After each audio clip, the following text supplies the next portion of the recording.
Hi and welcome. My name's Pam Stellimer from Salon Savvy Coaching, and today I'd like to take a couple of minutes of your time to talk about the 5 essential rules of running profitable promotions in your salon.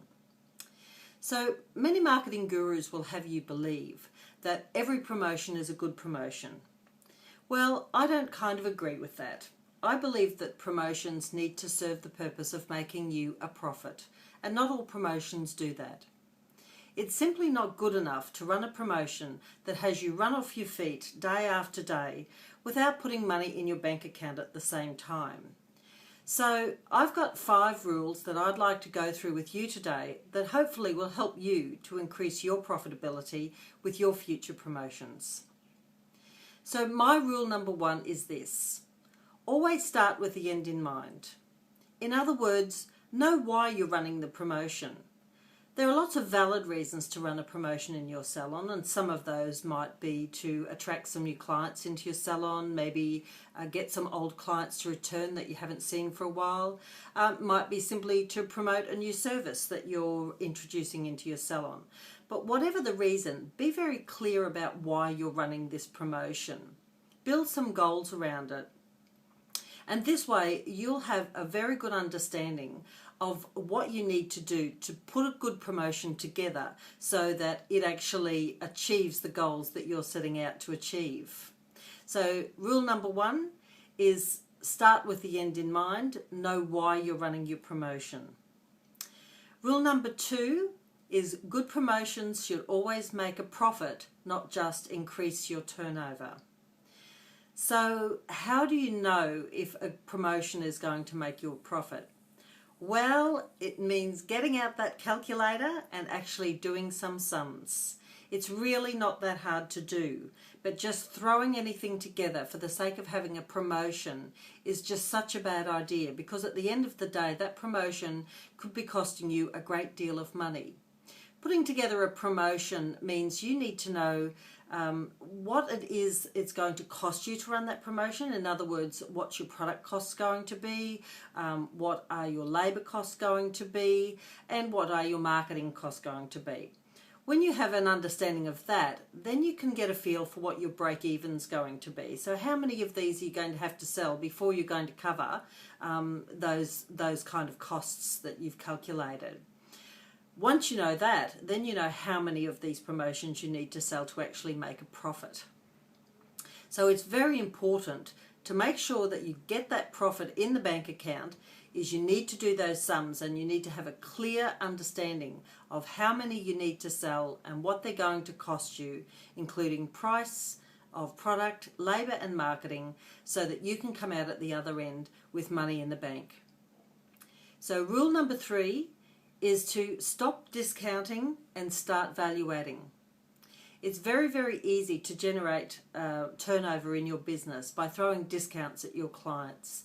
Clients will come from near and far to have discounts. They love them. They absolutely adore them, and I would never argue that point with anyone. However, discounting your services, particularly your primary services, is a very dangerous way to go about running your business. So I believe rather than discounting your services, it's much better to look at how you can value add.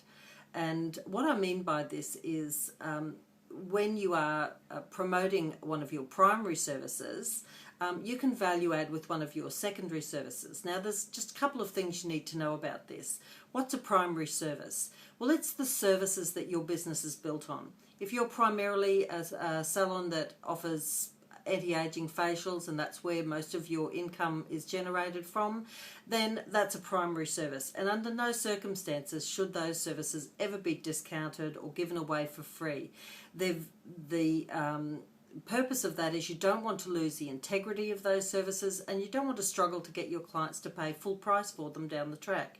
So never ever discount your primary services. However, what you can do is you can create a great promotional package whereby you add secondary services to your primary service, which you'll charge full price for, and that creates great value for the client. So just quickly putting something together, if I was looking at doing an anti-aging facial for my clients in a salon, I would look at What are my secondary services that I can marry to that primary service that will give my clients great value and something that they'd really enjoy having? Something perhaps that they might continue to have once they've experienced it the first time, and something that's not going to cost me a great deal in product or in time. So I might look through my other services and see a great 30-minute hot stone back massage that might complement my anti-aging facial. I know that the clients who have the facials love the relaxation factor, therefore the massage ticks that box. It also ticks the box of cost because it's not only going to be quite cheap to provide in terms of a little bit of extra massage oil, however, all it's going to take is some of your therapist's time, and generally when you run a promotion it's because you've got time to spare. So all in all, that's a very win-win situation. You get to charge full price for your primary service, which is your anti-aging facial, and you're providing your clients with great value with a secondary service that they're going to really enjoy and is not going to cost you a great deal to provide. Sometimes you might be able to create a promotional package using multiple secondary services so that it's great value for your clients. The main thing to remember when you do that, however, is don't treat your clients as if they don't understand what's going on. In other words, don't create a promotional package that values out a hand massage at $15 and a scalp massage out at $20. Clients are way too savvy for that kind of thing, and they won't let you get away with that. So put your packages together with integrity and the clients will see the value in them. So that's rule number 3, stop discounting and start value adding. Rule number 4 is to make sure you're promoting the right services with your promotions. In other words, services that your clients actually want. Many salons are tempted to use services that they don't sell a great deal of because they're trying to promote them. However, if your goal is to, say, double the number of services that you're currently selling, isn't it better to double something that you're selling 20 of a week rather than something that you're selling 2 of a week? It kind of makes sense, doesn't it? You really do want to double something that you're already selling a great deal of. So don't be tempted to try and use those poor performing services for your promotion. Stick with the things you know your clients love and will buy, especially when you're value added with it. So rule number 4 is choose the right services for your promotions. And rule number 5 is make sure you're targeting the right people with your promotion. Let's face it, if your promotion is based around an anti-aging facial, chances are your under 25s who have spray tanning and bikini waxing aren't going to be all that interested. So make sure that you are targeting the right part of your database. After all, it's generally believed that only 20% of your database is responsible for generating 80% of your income. So make sure you're targeting the right people.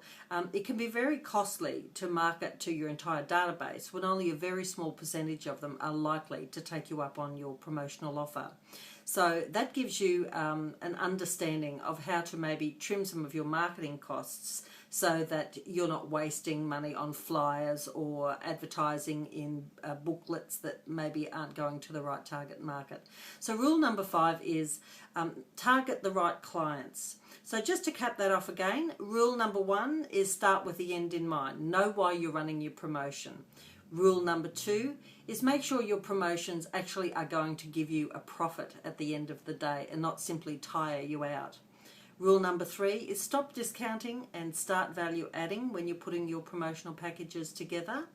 Rule number 4 is make sure you're promoting the right services to your clients, the ones that you're most likely to have success in selling.